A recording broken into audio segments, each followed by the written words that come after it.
గురూజీ, రాజంపేట నుంచి రాజేశ్వరమ్మ కాలర్ లైన్లో ఉన్నారు, వారితో మాట్లాడదాం. హలో. హలో, నమస్కారం అండి రాజేశ్వరమ్మ గారు. నమస్తే అమ్మా. నమస్తే అండి, ఎవరి గురించి తెలుసుకోవాలనుకుంటున్నారు? నా గురించి అమ్మా. తప్పకుండా అండి, మీ నక్షత్రం చెప్పండి. నాకు నక్షత్రాలు రాశిలో ఏం తెలియదు తల్లి. సుమారు ఎంత వయసు ఉండొచ్చు మీకు? నాకు 44 అనుకుంటాం మేడం. సరేనండి, మాట్లాడండి గురూజీతో. నమస్తే అమ్మా. నమస్తే గురూజీ. నమస్తే తల్లి. చెప్పలేనంత ఆనందంగా ఉండాలి స్వామీజీ.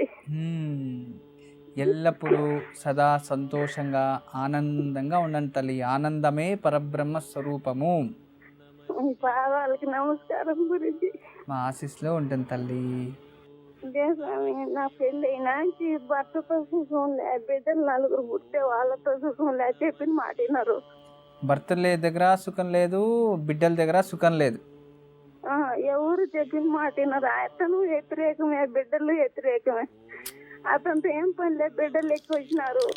ఇప్పుడన్నా సుఖం పడతాం అనుకుంటే వీళ్ళతో ఇంకా ఘోరంగా ఉండదు స్వామీజీ. నా పని ఏంటి, బిడ్డలు ఏం చేస్తున్నారు? చదువుకున్నారా? ఏదైనా పనులకు వెళ్తారా? ఏంటి వాళ్ళ సంగతి? 2 ఆడపిల్లలు 2 మగ పిల్లలు స్వామీజీ.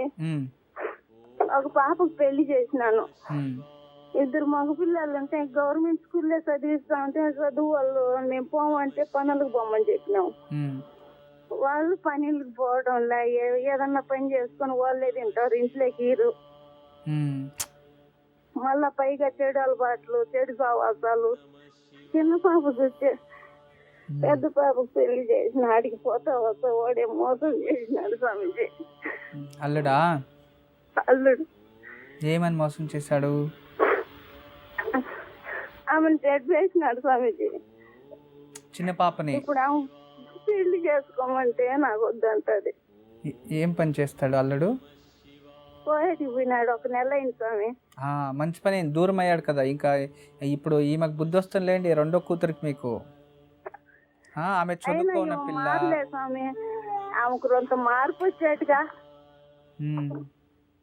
ఆ పిల్లాడు చెప్పిన మాట ఇదేట్టుగా, ఏం చెప్పినా చేస్తా స్వామి. సరే తల్లి, ఇప్పుడు నేను కొన్ని పరిహారాలు చెప్తాను, మీరే చేయండి. నీ భర్త ఏం పని చేస్తాడమ్మా? అది పాలిష్ కొట్టే మిషన్ ఉందా స్వామి.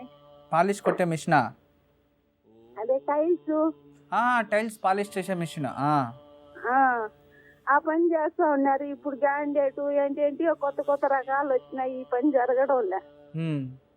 ఆయన పని జరిగినా కానీ ఆయన చుట్టూ పెద్ద కొడుకుతో పాటు ఆయన కూడా అంతే. పోయేది, సంపాదించేది, ఆరంగా తాగేది, తినేది, వచ్చి పడుకునేది, లేదంటే గొడవ చేసేది. 10 మందికి పెట్టేది. అతను తాగొచ్చి ఎట్టంటే అట్ట చేసి వాళ్ళు అదే స్థాయికి వచ్చేసినారు. ఆ సైకోల్ మాదిరి తయారైనారు స్వామి వీళ్ళంతా. అమ్మా, అలాంటి వాళ్ళది నిజమైన ప్రేమ కాదు, అది వ్యామోహం. ఎగ్జాక్ట్లీ చిన్నత్త, నిజంగా ప్రేమించుకున్న వాళ్ళు అలా చేయరు. ఎంత మనసు విరిగిపోతే కన్న కూతుర్ని పట్టుకొని మా దృష్టిలో చచ్చిపోయా ఉంటుందా తల్లి?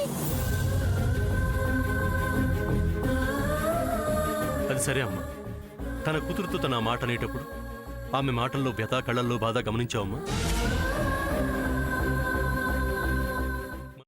పెద్దబాబుకు బర్త్డే విషెస్ చెప్పు కూడా వెళ్ళాం కదా. ఊరికే ఎలా కాలిపోతుంది? మంట పెడితేనో పడితేనో తగలబడుతుంది.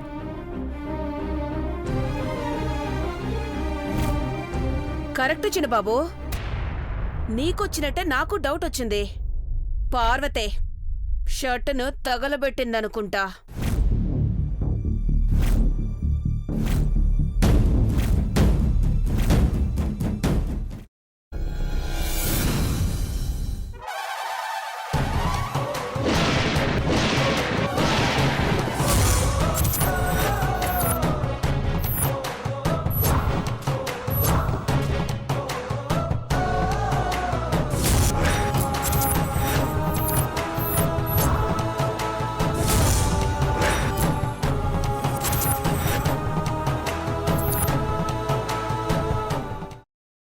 తర్వాత పొట్టు తీసేసి చాప్ చేసి పక్కన పెట్టుకోవాలి. ఒక ప్యాన్లో కొద్దిగా నూనె వేడి చేసి అందులో ఆవాలు, మినప్పప్పు, శనగపప్పు, కరివేపాకు, సన్నగా తరిగి పెట్టుకున్న ఉల్లిపాయలు వేసుకుని 1 నిమిషం పాటు వేయించుకోవాలి. ఆ తర్వాత కాల్చి కట్ చేసి పెట్టుకున్న వంకాయని కూడా అందులో వేసుకుని బాగా మిక్స్ చేసి బౌల్లోకి ట్రాన్స్ఫర్ చేసుకుని అందులో తగినంత చిక్కటి పెరుగు లేదా పల్చటి పెరుగు వేసుకుని మిక్స్ చేసి అన్నంతో కానివ్వండి, చపాతీతో కానివ్వండి సర్వ్ చేసినా చాలా బాగుంటుంది.